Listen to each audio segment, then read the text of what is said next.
Let's see how to solve this equation for A. So first we want to get rid of the denominators. So we would multiply A cubed on both sides.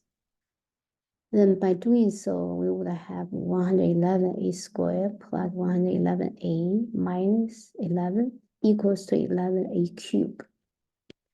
Then we're trying to put this in a factored form. So out of the first two, we can factor 111A. Then we get parentheses A plus 1.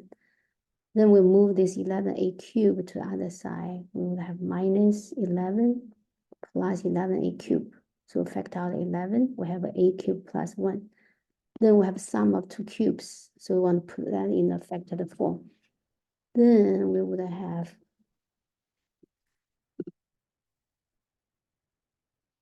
so let's see these steps. So first, we multiply A cubed on both sides. Then we get this equation. Then we're trying to, so basically when we try to solve equations like this, polynomial equations, we want to make one side to be 0. Then put all the terms on the other side, then we try to put them in a factored form. Once we have factored form, we can use 0 property. So out of the first two terms, we can factor out the common factor, 111A. Then we have another factor A plus 1. Out of these two, we can factor out negative 11. Then we have 1 plus A cubed or A cubed plus 1.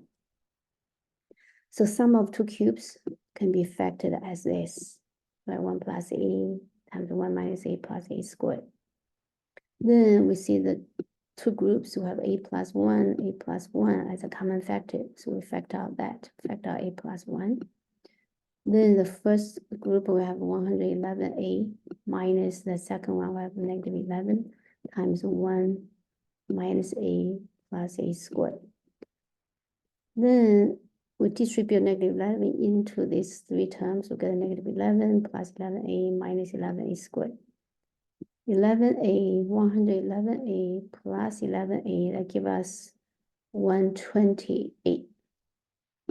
So here the leading term is negative. So usually we like to put the leading term in positive. So let's factor out the negative. Factor out negative sign or negative 1. So we have this. And we observe this. This can be factored. This can be factored as 11A minus 1 and A minus 11. And originally we have A plus 1 as factored, right? So this negative sign, because we have in factored form, so both sides we can multiply by negative 1. Then negative 1 times negative 1, we have positive. Then 0 times negative 1, of course, still 0. So now we have three factors, and all three factors are linear factors. So which is the simplest already. So we use 0 property. Each factor can be 0. So out of the first one, we get A equals negative 1. The second one, we have 1 over 11. The third one, we have 11. So three solutions. So three solutions for this.